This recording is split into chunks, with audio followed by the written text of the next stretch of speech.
Ce n'est pas seulement de nos jours que Marseille a été pour certains une cible d'exception. Celle qui fut même débaptisée pour devenir ville sans nom, humiliation suprême, sera souvent montrée du doigt, injustement stigmatisée ou attaquée sans raison par les mots ou par les armes au moment de sa longue histoire. Bonjour. Je vais aujourd'hui vous raconter l'un des épisodes les plus tragiques et peut-être les plus méconnus. La vengeance, dit-on, est un plat qui se mange froid. Ah, Marseille en fit quelquefois la cruelle expérience. Bien que tout au long de son histoire, elle ne se soit jamais attaquée à personne et vivait pacifiquement en pratiquant le commerce avec toutes les nations et les peuples, la cité phocéenne subira de nombreux sièges et attira souvent les convoitises, depuis les troupes romaines de César, au 1er siècle avant Jésus-Christ, à celles de Charles Quint en 1536.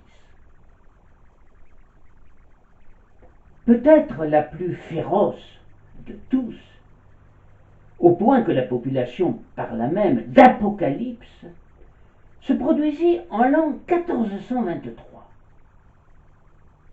Elle fut l'œuvre d'un homme vindicatif et haineux, même s'il laissa dans l'histoire le souvenir d'un souverain juste et aimé de son peuple, le roi d'Aragon, Alphonse V. Ce siège, qui dépassa en horreur tout ce que les Marseillais avaient pu connaître jusque-là, les marqua profondément, d'autant plus qu'ils ne furent que les innocentes victimes d'un contexte politique dont ils n'étaient nullement responsables. En 1423, l'année où se produisit l'effroyable siège de la ville par les troupes catalanes, peu de gens savaient lire. Mais ceux qui le savaient étaient considérés comme des savants et ne se faisaient pas prier pour lire tout haut dans les rues et sur les places. Les Marseillais les écoutaient avec respect et admiration, même si parfois ils ne comprenaient pas tout. Ils écoutaient et pensaient tout seuls, car au début du XVe siècle, l'enseignement religieux, le seul alors pratiqué, manquait cruellement. Il ne pouvait en effet être dispensé qu'à une minorité. La demande était trop forte, et malgré sa bonne volonté, l'Église ne pouvait plus y répondre.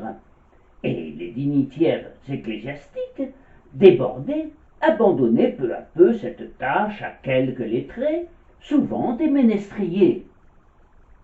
Cette corporation devint alors importante et respectable. À Marseille, ce sont eux désormais qui crient dans les rues à grand renfort de violon les nouvelles marquantes comme les traités de paix, les visites de souverains ou de grandes personnalités du clergé, mais aussi ce que nous appellerions de nos jours les faits divers. Mais bientôt, ils allèrent plus loin.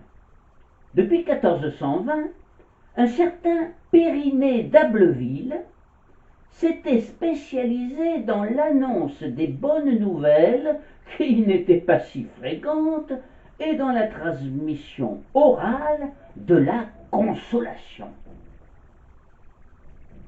Les ménestriers partaient de l'imitation du Christ, sans doute le plus beau livre chrétien après l'Évangile, dont le premier manuscrit datait de la fin du XIVe siècle, en insistant particulièrement sur la consolation, qui deviendra un livre essentiellement destiné au peuple. La consolation part de la douceur de la vie ascétique, cherche des forces dans les communications divines et redescend à l'abstinence, au détachement des biens matériels, mais le tout dans un climat serein et presque joyeux. Des instruments de musique accompagnaient leur lecture, et la musique était le plus souvent gaie et entraînante.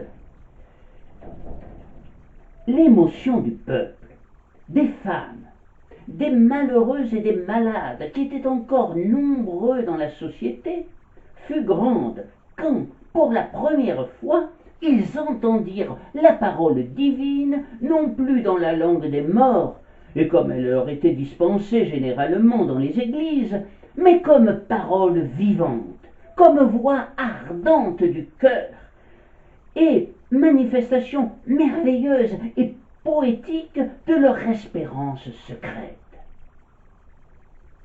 Périnée et quelques autres, dont les noms ne nous sont pas parvenus, surent émouvoir les Marseillais qui relevèrent la tête.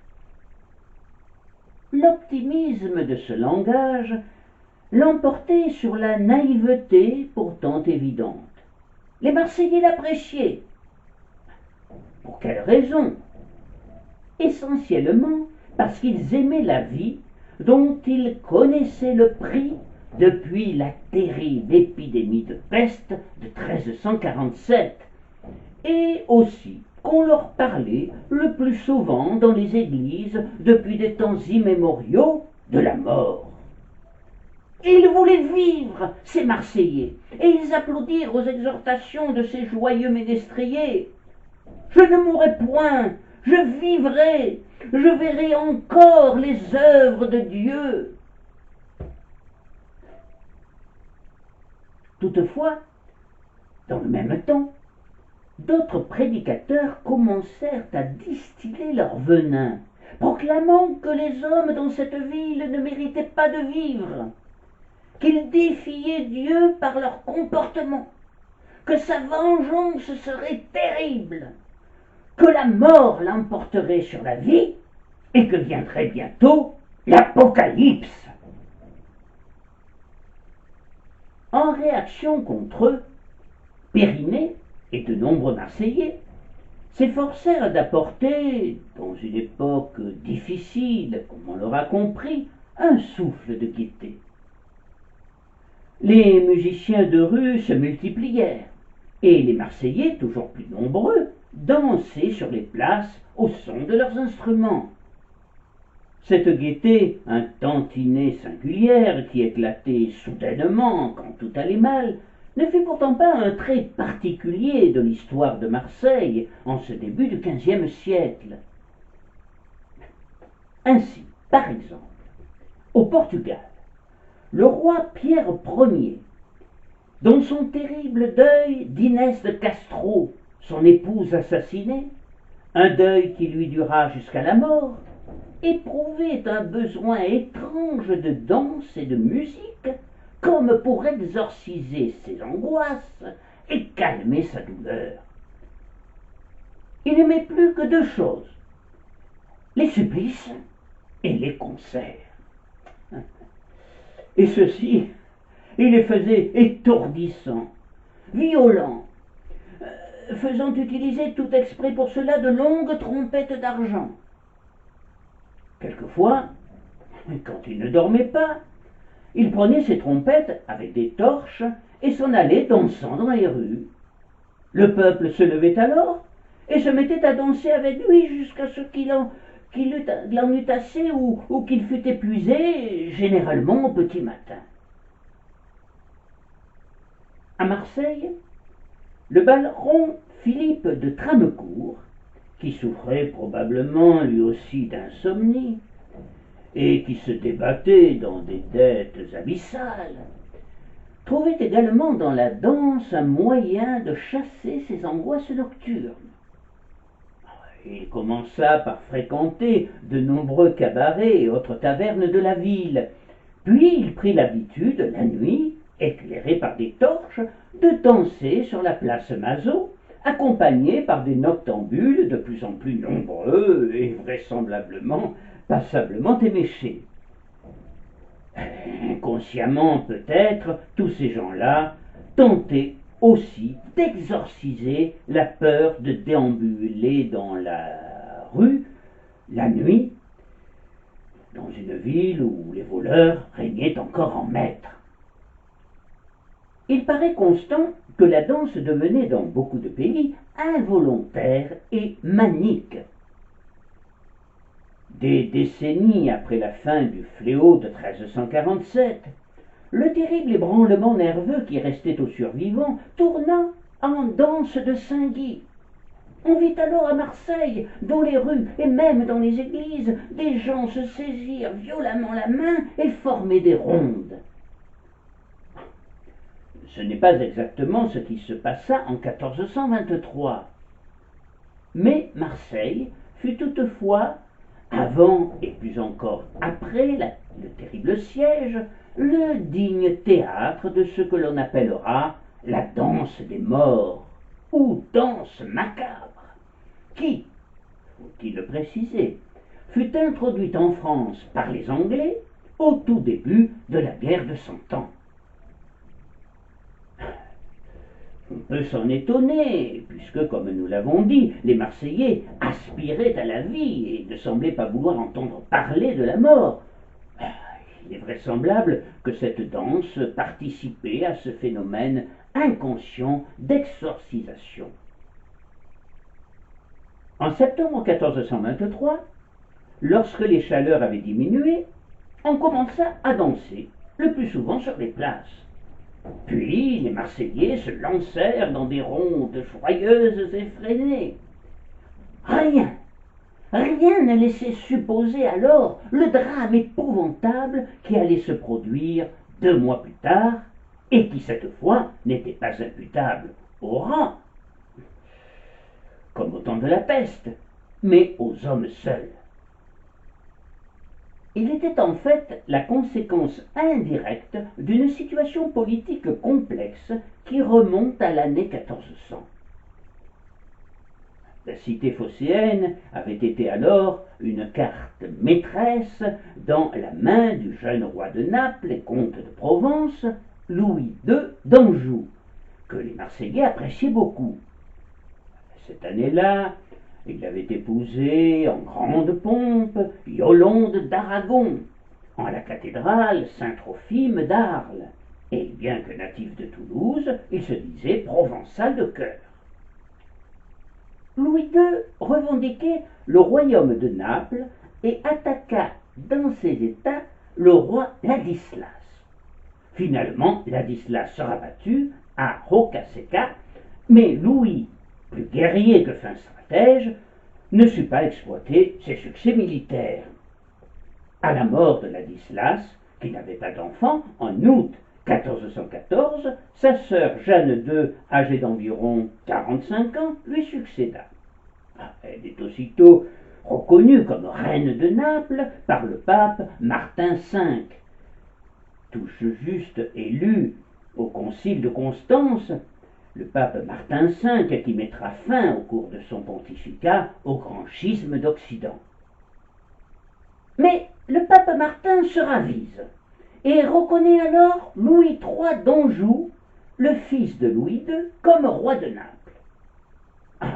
C'est une bonne aubaine pour lui. Il quitte aussitôt la Provence pour l'Italie du Sud et avec des galères génoises et marseillaises arrive devant Naples le 14 août 1420. Jeanne, qui n'entend pas lui céder sa couronne, fait alors appel à Alphonse V d'Aragon pour l'aider à repousser l'assaut des galères du comte de Provence. Alphonse, qui, semble-t-il, a des idées derrière la tête, accourt avec ses propres galères et libère la ville.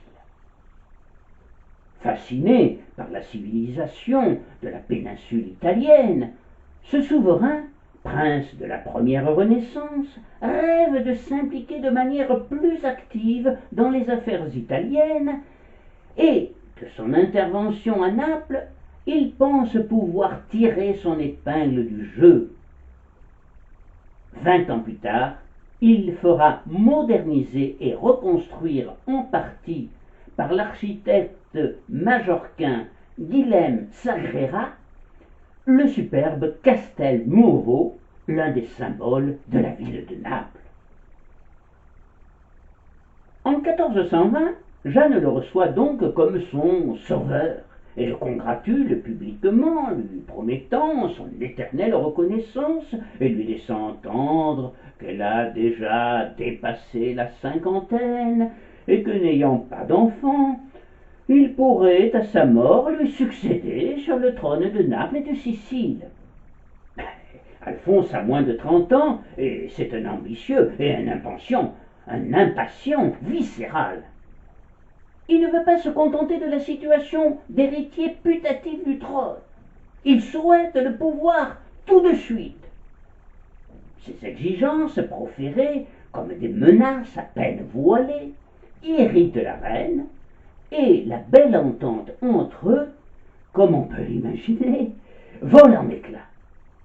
Poussée par le condottiere Sforza, Jeanne finit par le congédier de manière cavalière et choisit comme successeur Louis III, son adversaire de la veille, en renouvelant à son profit la donation du royaume. Cet acte fait du roi d'Aragon son ennemi implacable. Il est fou de rage, promet un châtiment à la hauteur de l'humiliation subie. Mais apprenant que le duc de Milan, Filippo Maria Visconti, à la demande de Louis III et du pape Martin, s'apprête à réunir une flotte à Pise pour le chasser de Naples, et que par ailleurs, son beau-frère, le roi de Castille, menace ses États, il décide, en octobre 1423, de retourner en Aragon. Mais il n'a pas abandonné ses idées de vengeance. Elles se bousculent toutes dans sa tête au point d'en perdre le sommeil. Il semblerait qu'emporté par son désir de revanche, il n'ait pas tout de suite élaboré un projet bien précis. Dans un premier temps, il convoqua ses principaux conseillers, qui le savaient fort contrariés par le changement d'attitude de la reine Jeanne à son égard et ce brutal renversement d'alliance. Mais il n'imaginait pas le trouver dans un tel état d'excitation. Il était hors de lui et avait du mal à contrôler ses gestes et ses paroles. Sur son visage écarlate de rage et de haine, ses yeux exorbités lançaient des flammes et sa barbe, d'un noir de jais qu'il avait laissé pousser depuis quelques mois, se hérissait de tous ses poils. Ramon y Segovia, l'un de ses hommes de confiance, qui l'écoutait généralement, le pria aussitôt de se calmer et de ne pas se laisser aller dans l'aveuglement de sa colère à des décisions hasardeuses et nullement réfléchies. Les autres conseillers se rallièrent à ce sage avis, mais Alphonse ne les avait pas appelés pour entendre de tels conseils et les renvoya sans ménagement. Finalement, l'Aragonais ne trouva d'autre moyen de se venger de cet affront qu'en organisant des représailles sanglantes. Et c'est Marseille qui fut visée, sans doute pour des raisons politiques et tactiques. Sachant que la cité phocéenne était en partie désarmée pour soutenir la campagne de Louis III, il décida de l'attaquer manu militari. Et c'est ainsi que Marseille, la Pacifique, allait subir les foudres vengeresses d'un homme qui, étouffé par la colère, n'avait sans doute plus alors toute sa raison. Le gouvernement municipal marseillais n'ignorait pas la menace que faisait peser sur la ville le passage de la flotte de l'Aragonais le long des côtes provençales. On le savait d'humeur belliqueuse après l'humiliation subie, et les Marseillais étaient avertis de la menace, mais ils ne s'affolèrent pas pour autant.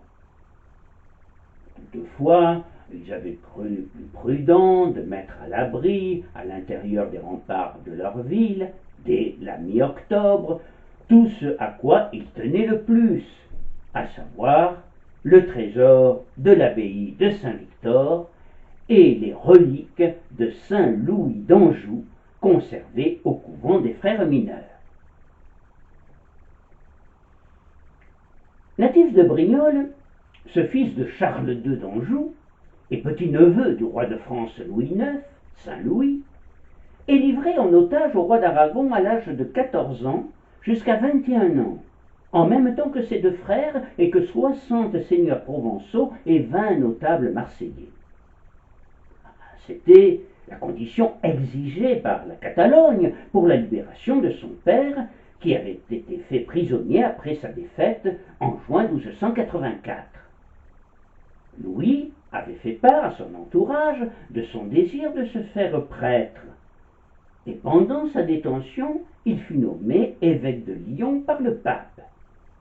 Après sa libération, à la suite du traité de paix signé entre son père et le roi d'Aragon à Anagni, il est nommé évêque de Toulouse et mènera une vie exemplaire, visitant les églises, portant secours aux pauvres et aux prisonniers.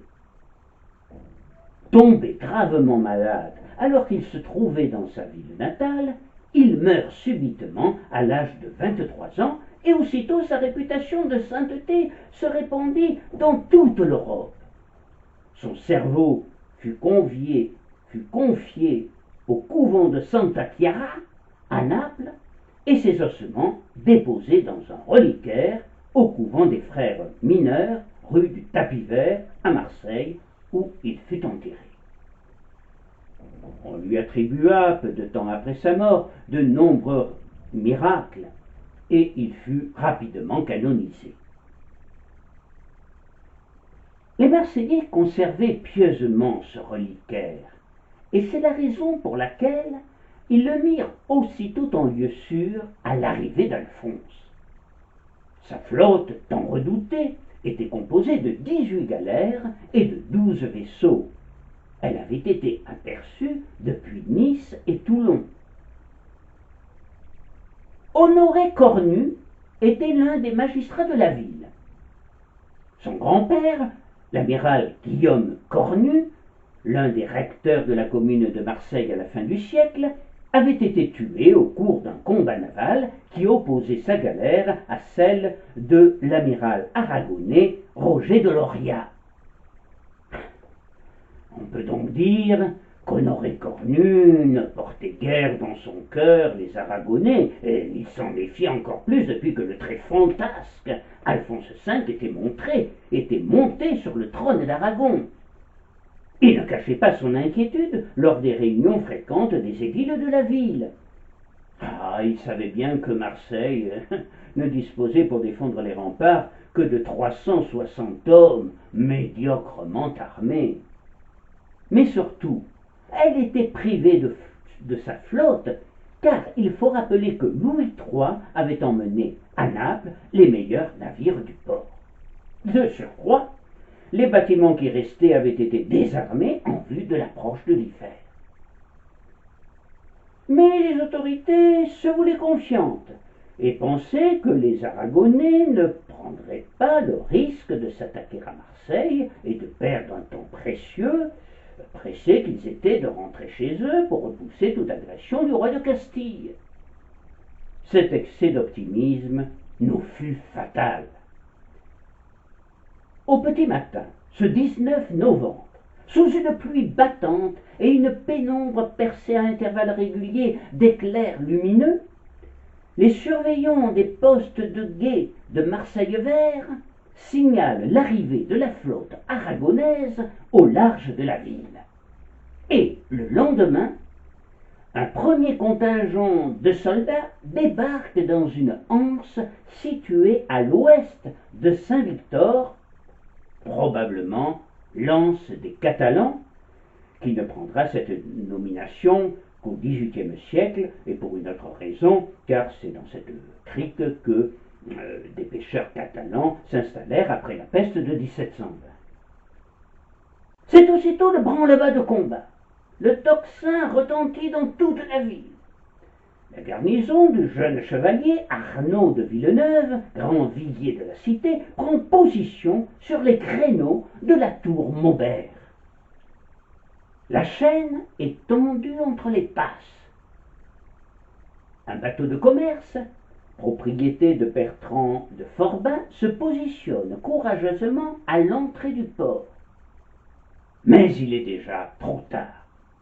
4 galères, gonfalons déployés, forcent la passe.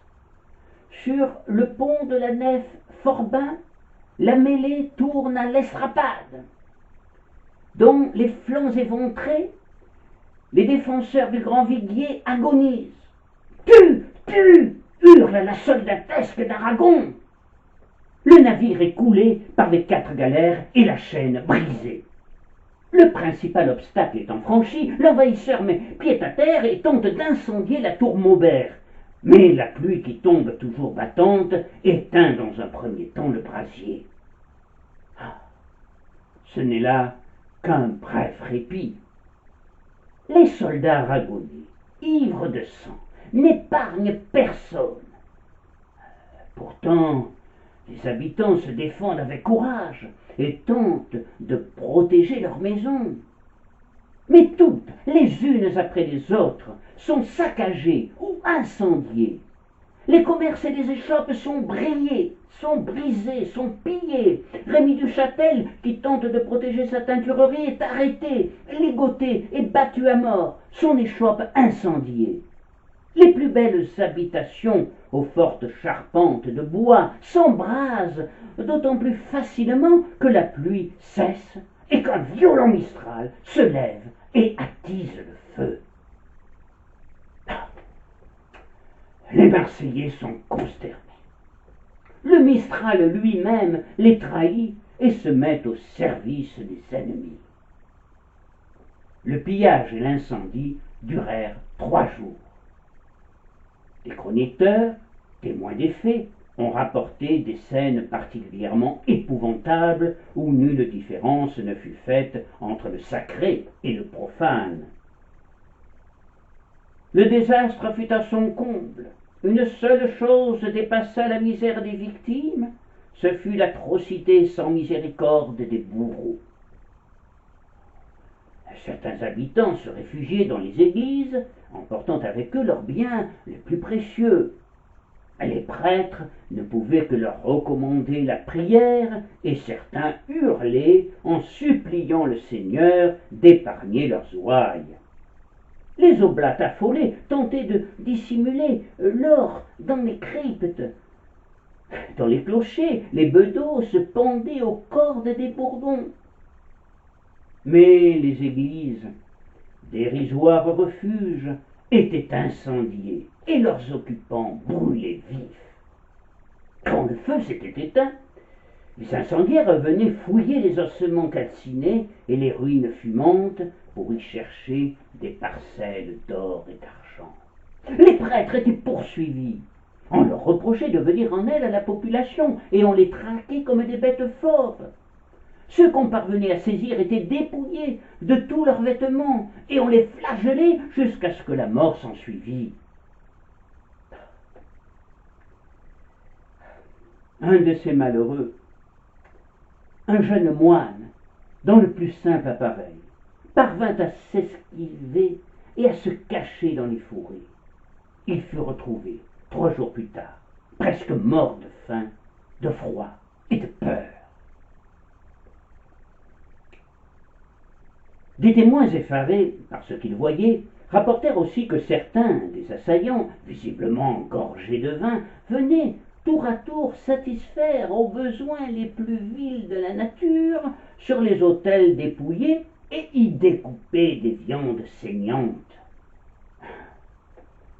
Ou bien encore, par un raffinement sacrilège, ils outrageaient publiquement de vieilles femmes et des jeunes filles, et, dans une brutalité insatiable, se relayaient jusqu'à ce qu'elles eussent expiré dans la honte et l'ignominie. Ces abominations avaient lieu sous les yeux des officiers dévoués à Alphonse V, qui se gardaient bien d'intervenir et restaient impassibles. Ce ne fut plus qu'un très long cri d'horreur dans toute la ville. Tout cela se passait très vite, et sur le coup de la surprise, les gens demeuraient prostrés, et terrifiés. Les Aragonais dévastèrent le couvent des frères mineurs pour s'emparer de la chasse et d'une partie des reliques de saint Louis d'Anjou qui n'avaient pas été déménagées. L'autre partie sera découverte grâce aux renseignements obtenus au moyen de la torture.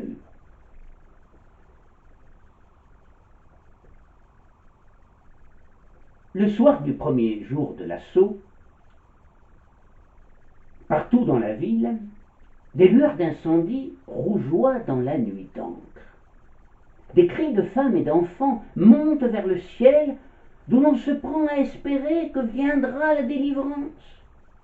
Oh, Dieu ne peut abandonner sa ville si fidèle et permettre à Satan de triompher. Mais Honoré Cornu sait bien que les Marseillais ne peuvent compter sur personne, ni sur le ciel, ni même sur les autorités qui ne sont pas à la hauteur de la situation. Elles sont incapables de coordonner l'action de la milice urbaine. Pire encore, elles fuient honteusement, à l'exemple du viguier Arnaud de Villeneuve, du premier syndic Gaspard de Ricavy, seigneur de Fuveau, et du second syndic Gabriel de Sardat.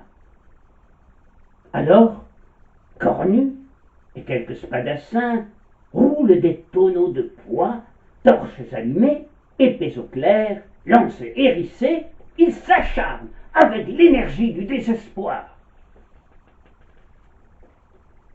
Si beaucoup de Marseillais se battent avec courage, d'autres, adolescents et enfants, pris de panique, courent dans tous les sens, poursuivis par les soldats surexcités. Très vite rattrapés, ils sont saignés comme des gorées. C'est le massacre des innocents. Certains tentent de fuir sur les hauteurs de la ville, franchissant les portes, se cachant dans la campagne environnante.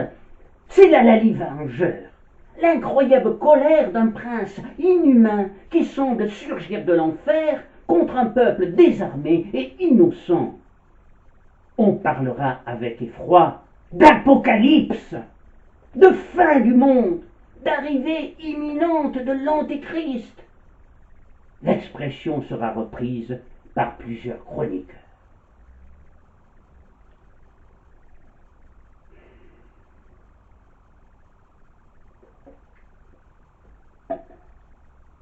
Dès le début de ce carnage épouvantable, sœur Louise de Porade, une jeune nonne, avec un sang-froid remarquable et une agilité inouïe, parvint à s'échapper de l'église Sainte-Claire en feu, en grimpant sur un cheval, et se précipita sur un camp de gendarmes établi dans la plaine au-delà des remparts de la ville.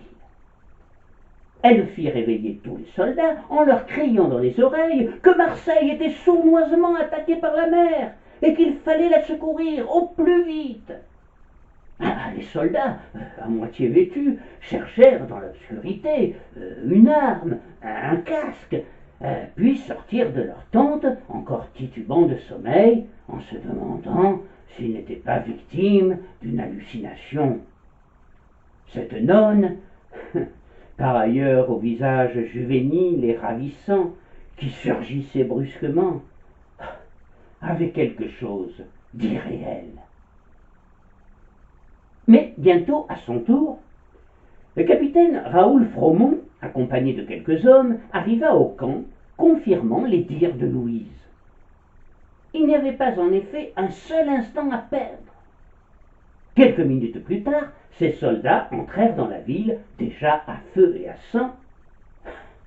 Mais hélas, ils constatèrent très vite leur impuissance devant la force des assaillants, leurs armements et leur nombre, et malgré leur vaillance, ils furent rapidement décimés.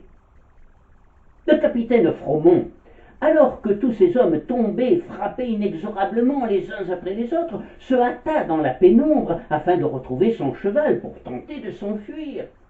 Il vit alors un soldat aragonais d'une stature impressionnante se dresser devant lui. D'un réflexe rapide, il perça le corps de son épée en criant « Tu vois que je ne fuis pas sans honneur !» Mais déjà, un deuxième guerrier aragonais se précipita sur lui alors qu'il montait sur son cheval et lui tira un coup d'arquebuse à bout portant. Le capitaine Fromont succomba à l'assaut. En très peu de temps, le massacre avait anéanti ces soldats courageux mais démunis et trop peu nombreux. Seul, au milieu de ce carnage sans précédent, Alphonse V parade. Il trouve probablement plaisir à assister à ce spectacle abominable. Pourtant, quelquefois, le magnanime simule la clémence, puis il frappe aveuglément ceux qui ne l'implorent pas. On rend les bijoux volés d'un côté, on viole et on massacre de l'autre. Le cynisme est total. La chapelle, dédiée à la Vierge Marie, édifiée en 1218 sur la colline de la Garde, est pillée et entièrement détruite. Les Marseillais en sont bien persuadés à présent.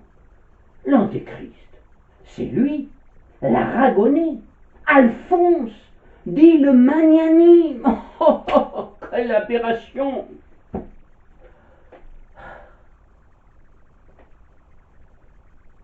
Le 23 novembre, ce roi sanguinaire finit par appeler ses hommes et fait mouiller ses galères aux îles du Frioul.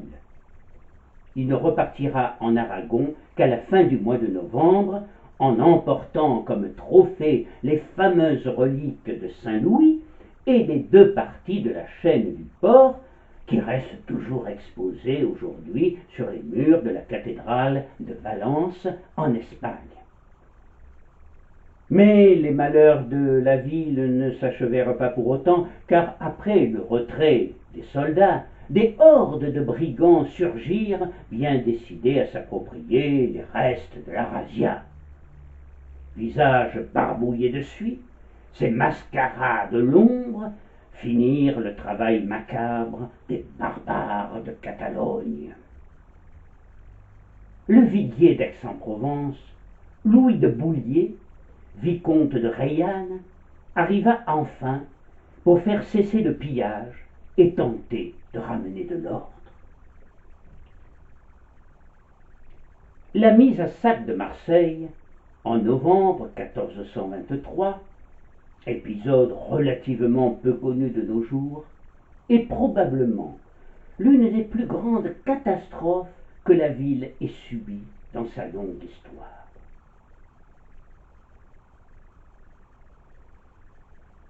10 jours après le carnage, il vint, dit-on, une foultitude de corbeaux qui se posèrent sur les tours crénelées de Saint-Victor. Leur bruit fit sortir les moines pour les voir. La nuit suivante, 2 heures après s'être couché, messire Pierre Flaminck, abbé de Saint-Victor, qui nous a laissé de précieux autographes, sauta de son lit d'un bond. Il fit aussitôt lever ses gens et envoya chercher le sénéchal pour ouïr dans l'air un singulier concert de voix criantes, gémissantes et hurlantes, tout semblable à celui que l'on entendait venant de la ville la nuit du 20 novembre.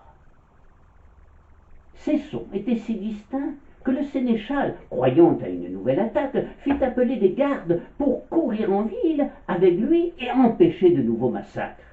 Mais ces hommes trouvèrent la cité phocéenne profondément endormie. Tout était calme, et seuls d'épais nuages qui flottaient dans le ciel demeuraient troublés et semblaient comme teintés de rouge sang. Pendant longtemps, une sorte de frissonnement s'emparait de Pierre Flaminck lorsqu'il rapportait cet étrange phénomène, qui se serait reproduit toujours à la même heure pendant des mois. Les Marseillais, qui avaient fui leur ville, furent lents à y revenir, au point que la reine Yolande, mère de Louis III, leur donna l'ordre de regagner leur maison au plus vite pour les reconstructions nécessaires, sous peine de confiscation de leurs biens. Le roi de France, Charles VII, autorisa le transport, en franchise de taxes, des bois du Dauphiné afin de reconstruire les charpentes des maisons détruites. L'affaire de la mise à sac de Marseille fit beaucoup de bruit dans toute l'Europe. Le pape Martin V décida alors de réagir et, avec à ses côtés son plus proche conseiller, le cardinal Pierre de Foix, il reçut dans la basilique du Latran les ambassadeurs des principaux pays d'Europe et une cinquantaine de cardinaux, archevêques et évêques, dont monseigneur Paul de Sade, qui était en compagnie de l'intrépide sœur Louise. La Sainte Église romaine, leur dit-il, a été informée des crimes et des attentats tout à fait inouïs perpétrés dans notre bonne ville de Marseille par les gendarmes du roi d'Aragon. Ces faits nous ont contraints à envisager des mesures coercitives contre lui, pouvant aller jusqu'à une sentence d'anathème. Mais en raison de ses immenses services et de son dévouement à notre sainte mère l'Église et à notre personne, nous souhaitons entendre vos avis avant de prendre une décision. L'évêque de Marseille exprima le désarroi et l'indignation qu'il éprouvait face à un tel déchaînement de violence contre sa ville, insistant sur le fait que les églises et les monuments religieux ne furent pas épargnés et semblaient même particulièrement visés. Venant d'un roi très catholique, il ne pouvait pas comprendre quelle mouche l'avait alors piqué. Louise ajouta qu'il fallait prier pour son âme, car de tels crimes ne pourraient que le précipiter dans la fournaise de l'enfer le jour du jugement dernier. Évidemment, les ambassadeurs d'Alphonse prononcèrent un discours édifiant sur la conduite de leur maître et rappelèrent qu'il était surnommé le magnanime. Ils assurèrent qu'ils condamnaient certains excès qui avaient pu se produire, en étaient très affectés et qu'ils puniraient ces généraux trop zélés. Les ambassadeurs des autres pays se partagèrent entre la condamnation et l'indulgence. Du coup, le pape, constatant qu'il n'y avait pas unanimité dans la réprobation, ajourna sa décision. Nul ne peut prétendre, conclut-il, qu'elle ait été précipitée. Ah, certes. On précisa même que le roi d'Aragon avait donc tout le temps de produire ses justifications. En fait, pour les représentants de Marseille, il n'y avait aucun doute. Louise et monseigneur de Sade, qui s'attendaient sans doute à une condamnation, ne comprirent pas les scrupules de Martin V et, profondément déçus par ce qu'ils considéraient comme un acte de faiblesse, ils regagnèrent la cité phocéenne sur le champ. Alphonse suivait de près tout ce qui se passait à Rome. Sans doute avait-il pris conscience de ses actes, et dans son royaume même il était stigmatisé par l'Église. Certains de ses représentants ne mâchaient pas leurs mots, notamment l'abbé Miguel de la Plane, sans doute le plus virulent. Habilement conseillé par Ramon y Segovia, Alphonse ne se dégagea pas de ses responsabilités. Il les assuma au contraire pleinement. Loin de faire arrêter l'abbé Miguel pour crime de lèse-majesté, Alphonse lui manifesta toutes les marques du repentir qu'il avait de sa conduite, et pour lui prouver sa bonne foi, et la prouver à l'ensemble de l'Église, il ordonna sur le champ de libérer le cardinal Odon de Castello et plusieurs autres prélats contestataires qu'il détenait dans ses fers.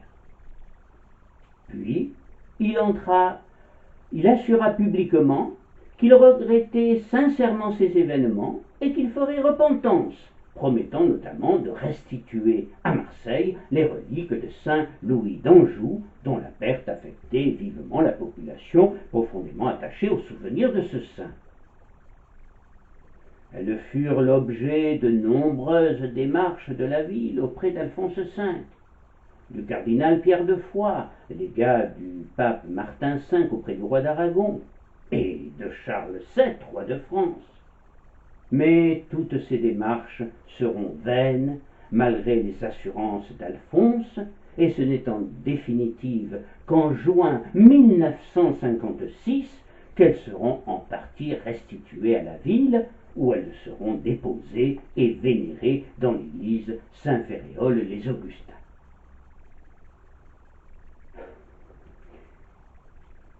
Le moins que l'on puisse dire, c'est que la parole d'Alphonse V n'était guère fiable.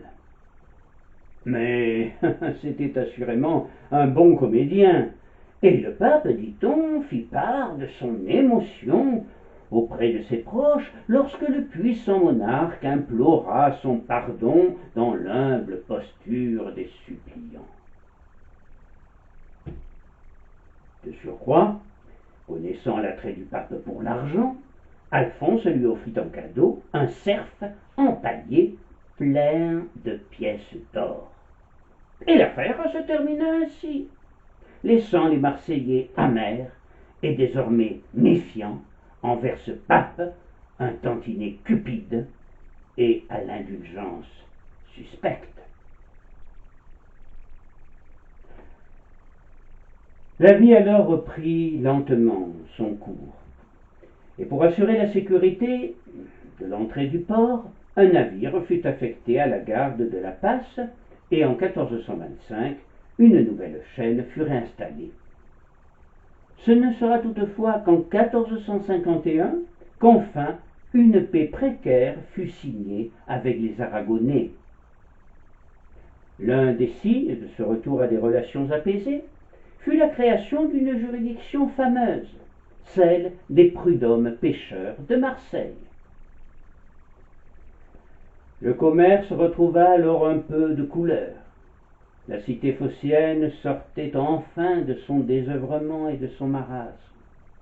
Elle était sauvée, et à nouveau regardait l'avenir avec confiance. Je vous remercie.